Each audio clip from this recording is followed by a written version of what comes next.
Welcome to Real Talk, Real Women. My name is Miriam Khalladi, and today we have no other than America's hottest fit mom, Nita Marquez from California on the show. Welcome, Nita. How are you? I'm doing great. Thank you so much for having me. You're most welcome. You're now a well-known fitness celebrity and authority, but that wasn't always the case. I read that you made some bad choices as a child. Tell us a little bit about that and how you turned things around for yourself. Well, as a child, many of us grow up with dysfunctional families and all kinds of unhealthy things in our upbringing. But I think what the most common thing among all of us, even if you're not from a dysfunctional family, is poor eating habits and just not the right language. Now, I'm not talking about cursing and name calling, but a lot of times people down talk themselves, and we don't realize we're doing that. And I spent a lot of my life with adults in my life who did that. They down talked themselves, they down talked me, and then on top of it, the eating habits were really poor. So just minus any of the family issues whatsoever, because we don't really need to bring that into it. When you're talking about health, you're talking about a global issue, and we're talking nationally an obesity problem with children. It's because parents of all walks of life have horrible eating habits. They're completely unaware of what they're putting into their bodies. They're not concerned about what they're putting into their kids' bodies because they figure if it's good enough for me, it's good enough for them. And they don't know any better. And so for me, that was the foundation of my errors in choice. And then as I got older, eating more unhealthy, and then growing up the way that I did, just being inundated with unhealthy choices like alcoholism, drug abuse, I was exposed to a lot of those things. So I was on my own at the age of 13. And at that age, as a young girl, having not learned yet to be a woman, you are taken advantage of in terms of how you're taught to behave, whether it's, drug use, alcohol. And I was exposed to and definitely allowed myself to fall prey to a lot of those situations. And, I had a very addictive, sick lifestyle for many years of my youth. I'm sorry to hear that. Yeah, everybody's got their story. That's true. Just months after having your first child, you entered your first fitness competition. That is just amazing. What drove you to do that? It's funny. When I got pregnant with my first daughter, Bricia, when I found out I was pregnant with her, I was actually training for my first competition. And I thought, oh, well, I'm going to go hire a trainer, and I'm going to learn what I need to do, the ins and outs of the competitive bodybuilding, because at that time they barely started fitness and I wasn't really quite ready to jump into those waters. So I wanted to do something that I thought would be easier for me performance wise, which is the bodybuilding, because the posing routines, I wanted to learn the foundations of how to showcase my body before I actually got into fitness, where I'd be doing the dance and gymnastics. And I was training for that, and then surprise, we found out that we were having a little girl. And so I gained a lot of weight through the pregnancy, and then I decided after she was born, it was time, and there was nothing to stop me. And I was very fortunate. I had a partner in life at that time who was very loving and supportive, and he's my ex-husband now, but we remain friends. And when we were first together and all in love, he was like my biggest cheerleader, and even in some ways today still is. And he was very supportive. So I can't say enough about the support system being such a large and significant element in the start of my career right after my daughter. Yeah, I agree. Support is so important. Absolutely. Since then, you've accomplished some incredible things. What are you most proud of?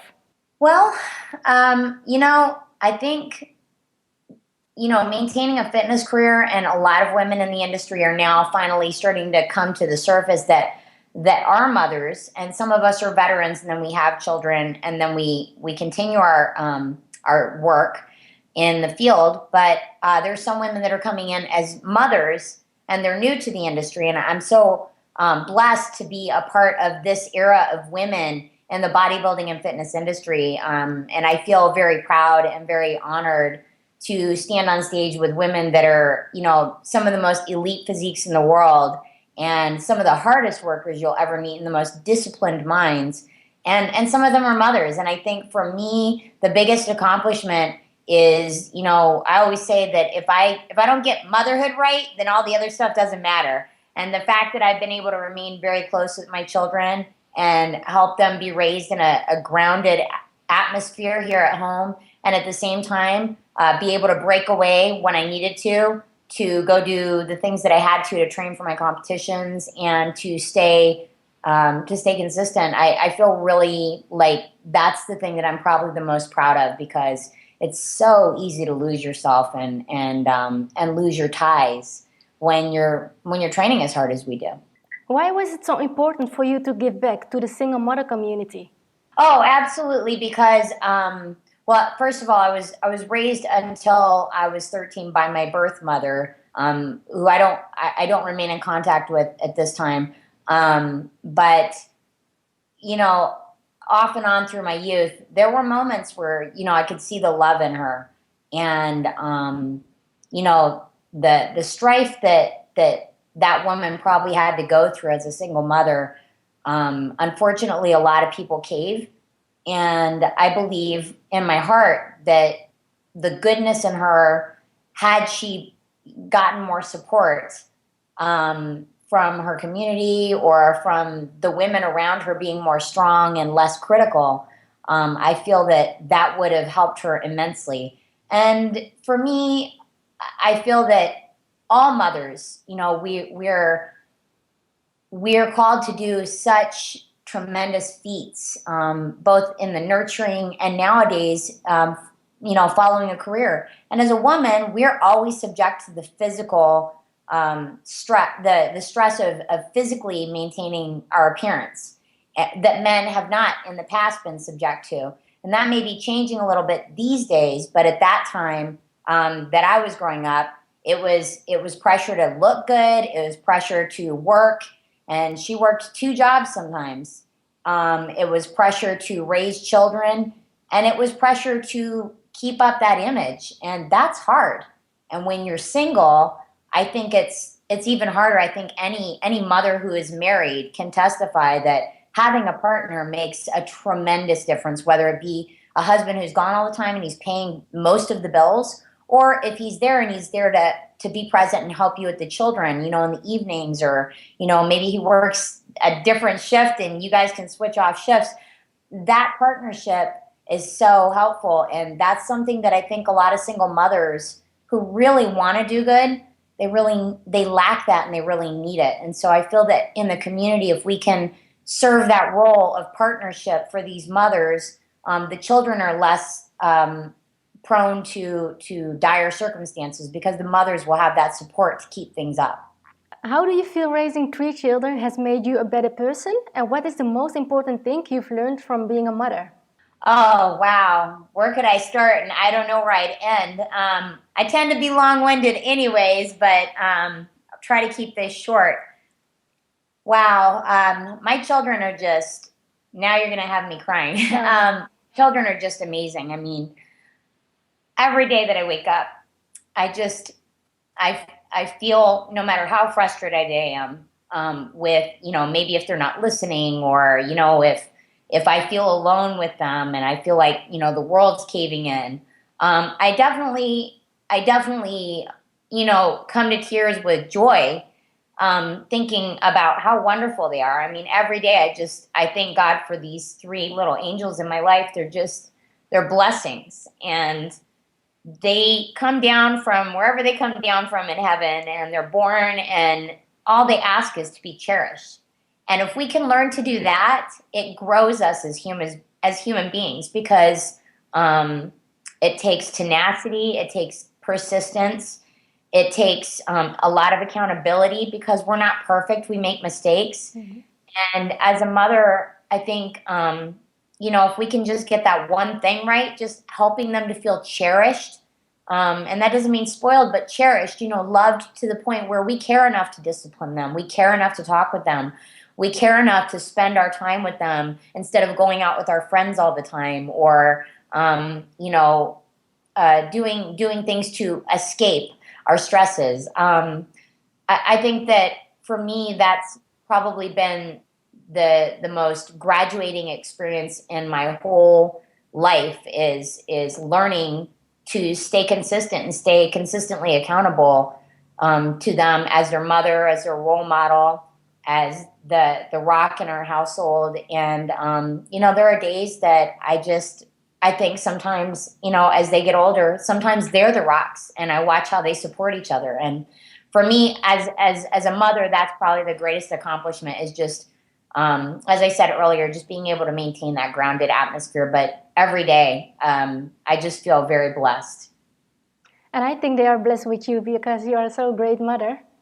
Oh, thank you so much. I You're appreciate it. welcome. What kind of legacy would you like to leave behind for your children? Oh, gosh.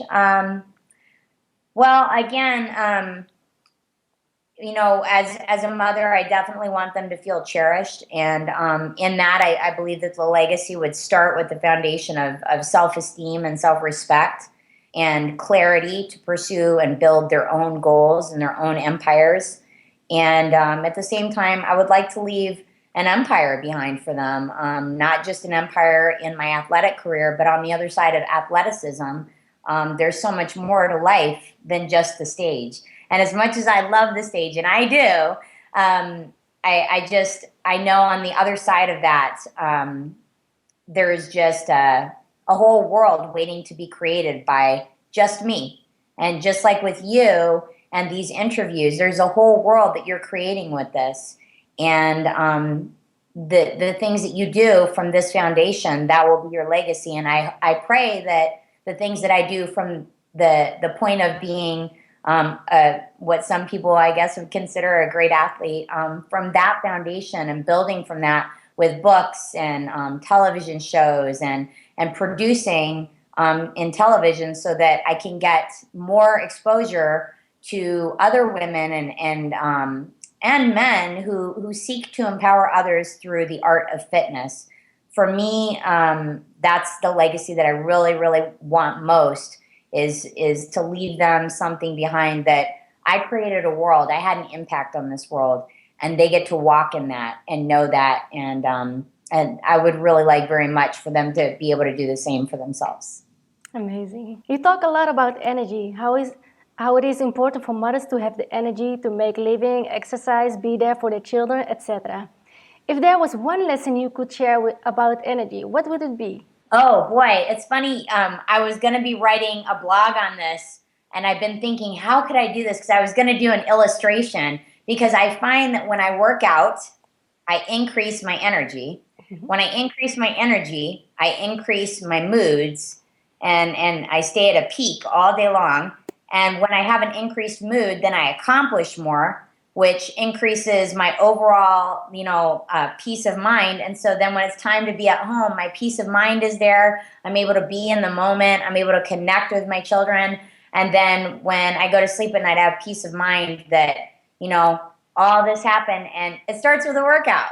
Imagine that. So I definitely think that working out gives you more energy. A lot of times people have this confusion that, oh, I don't have the energy to work out. But that's the reason why you don't have the energy, because you haven't allowed yourself to go through that process to build the energy.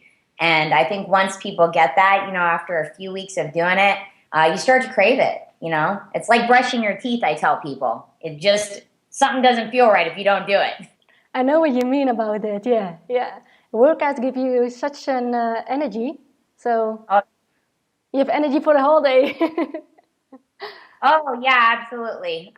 It definitely gives you the energy. I mean, it's funny, when I take my kids hiking, even, they don't want to do it at first sometimes, but then afterwards they're bouncing off the walls. So I mean, it goes the same for kids as it does for us. And then at night they sleep better. Great. Can you share one of the biggest goals you would like to accomplish for yourself? One of the biggest goals I would definitely like to accomplish would be just continuing to build my empire. If I can, or as I continue to build, getting the shows on television and getting women who are very positive and empowering and fit, getting them into the public eye, and being able to fuel that spirit in our world. And, manufacture supplements. I've designed a supplement line of my own. It's not out nationwide yet, but I have put them out for sale at some retailers. And I feel like I really want to be able to serve. I want to serve women and men, but I really have this yearning in me now in 2013, and as of 2012 to really focus on the women's community, and that's mothers, single mothers, non-mothers, never going to be mothers, grandmothers. I mean, all across the board. I really connect with that at this time in my life a lot, and I feel that all women are coming into more of an awareness that we really have each other now. When people look at you, they may say, "Wow, she's just incredible. I could never be like that." What would you say to them? Oh gosh, I was the fat girl growing up. I mean, I got made fun of. They used to call me low fat because I was short and chubby. Because I'm under 5 feet, and so packing 125, 130 pounds at under 5 feet. When you're a teenager, it's not, you're not noticed as being the most attractive girl. And I developed young, and so I just was really awkward for a lot of my childhood and my adolescence. And I just feel like, if I could go through all that and then be on my own so young and have to make so many stupid mistakes and still manage to get where I've gotten, not like I'm conquering the world necessarily, but I feel that I really, in my life, I've accomplished as much as I've wanted to, with lots of hard work, and I continue to strive to accomplish more, of course. But I definitely feel, I guess, like if I could do those things, I mean, I'm just a little girl from a single mom who had lots of problems, and I mean, I didn't have any head start, so if I could do it, I feel like anybody can. I mean, it's not going to be easy, but I always say life never gets easier. You just get better at it. Exactly. Wow, great mindset. Thank you. Where can people learn more about you online? You can certainly Google me, or you could just go to my website, nitasworld.com, and no apostrophes, just nitasworld.com, and all my social media is right there on the home page. You can go into any of my social media buttons and join, follow me on Twitter. You can join my fan page, or you can also subscribe to my personal page on Facebook. And, and feel free to contact me through there. There's a contact link right there on my website. Check out the blogs, post comments if you'd like. But anybody's welcome to contact me at any time. I always respond to my emails in a reasonable time. I will make sure to put all the links below the video. Okay. Thank you so much, Nita, for being on the show. It was a great pleasure. Thank you. My pleasure as well. I'm really honored, and I love what you're doing, and I look forward to seeing more interviews of the other women as well. You're doing a great job with this. Thank you so much. Is there anything else you would like to share with your fans? I wanted to share with everybody, I'm going to be posting more and more on the blog at Nita's World about some new supplements that I'm finding have really helped, because I'm going to be 40 this year. Congrats. Supplements, yeah, thank you.